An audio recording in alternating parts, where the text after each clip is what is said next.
Martiniquaise ou portrait de Mayotte Almaby, compositeur de musique, est une peinture à l'huile réalisée par le peintre Jacques Weissman. Les archives révèlent que ce tableau a été présenté pour la première fois au Salon du Grand Palais des Champs-Élysées en 1935, année de la célébration des fêtes du tricentenaire du rattachement des Antilles à la France. Il a été ensuite légué par la famille de l'artiste au Musée de la France d'Outre-mer en 1947.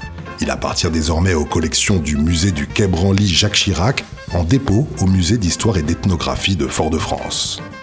Jacques-Auguste Weissman est né à Paris le 18 septembre 1878. Élève à l'école des Beaux-Arts, il expose à partir de 1905 au Salon des artistes français, où il est récompensé de la médaille d'argent en 1923 et de la médaille d'or en 1932. Dans l'entre-deux-guerres, il est connu pour ses portraits d'hommes politiques et de personnalités artistiques, notamment celui de Mayotte Almaby. Nous sommes devant le portrait à mi-corps de Marie-Eustasie Didier, dite Mayotte Almaby, au moment où elle se produit au Casino de Paris en mars 1935. Elle y présente ses derniers succès musicaux, dont La Vraie Créola ou encore Madiana, écrit en 1931 et reprise par Joséphine Baker, enregistrée chez Columbia.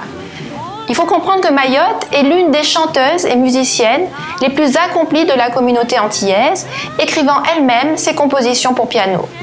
Ainsi, le peintre Jacques Weissman, portraitiste des stars, représente Mayotte, âgée de 45 ans, au sommet de sa carrière artistique. Mayotte est représentée ici de dos, légèrement incliné.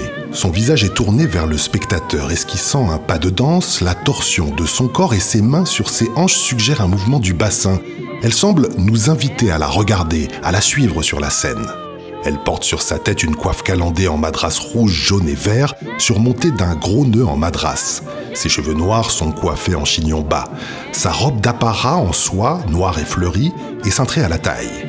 Une paire de créoles doubles, probablement en or, et un collier chou en perles dorées soulignent sensuellement la finesse de son cou, son dos et sa taille.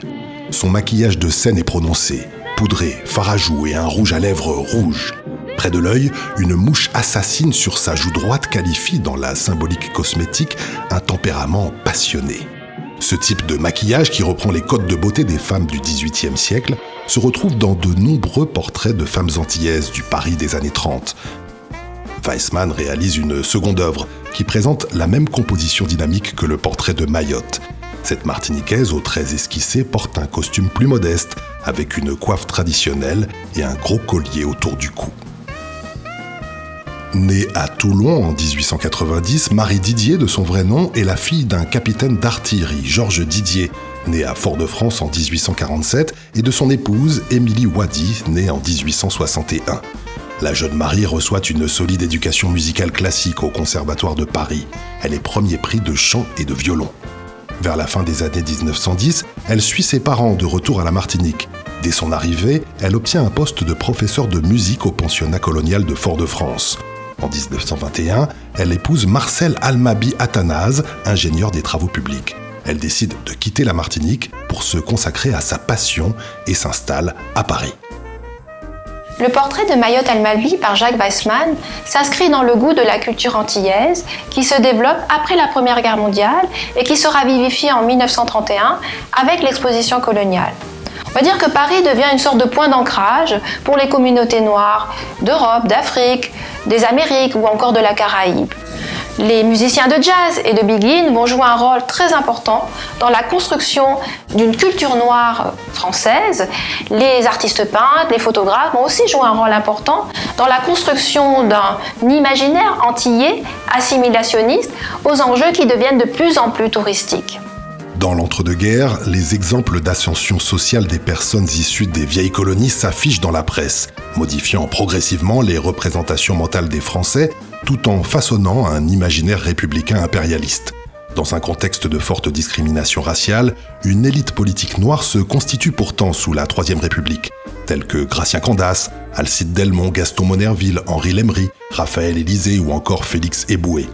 En musique, Fanfan, Stélio, Léona Gabriel ou encore Mayotte Almaby connaissent un vif succès, popularisant le folklore antillais. Cette période voit aussi les débuts d'Henri Salvador ou encore de Génie Alpha. En parallèle, une pensée subversive et anticolonialiste prend forme. Aimé Césaire, alors jeune étudiant à Paris, crée en 1935 la revue L'Étudiant Noir, avec Damas et Senghor. Les sœurs Nardal tiennent leur salon littéraire à Clamart. La peinture traduit l'ambiance festive des cabarets de Montmartre, notamment à la Boule Blanche. La Revue Nègre voit le triomphe de Joséphine Baker et l'émergence du jazz et de la biguine. En 1935 est aussi organisée à l'Opéra Garnier la Nuit antillaise et guyanaise, dans le cadre des fêtes du tricentenaire.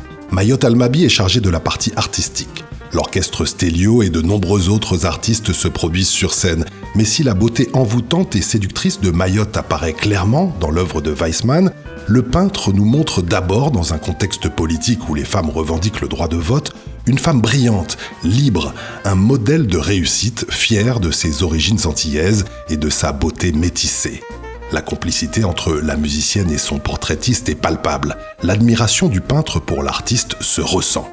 Mayotte est élevée au rang de chevalier de la Légion d'honneur en 1937. Le journal officiel de la République souligne son apport musical pour la Martinique. Elle est la seule vedette, affirme le quotidien, à avoir organisé et prêté son concours à plus de 300 concerts pour les aveugles de guerre et les œuvres de bienfaisance.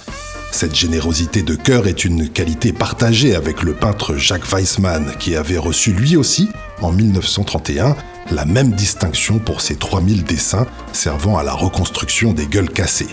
2 ans plus tard, Mayotte meurt d'une longue maladie à son domicile parisien, au 74 rue Nollet, dans le 17e arrondissement. C'était le 17 juin 1939.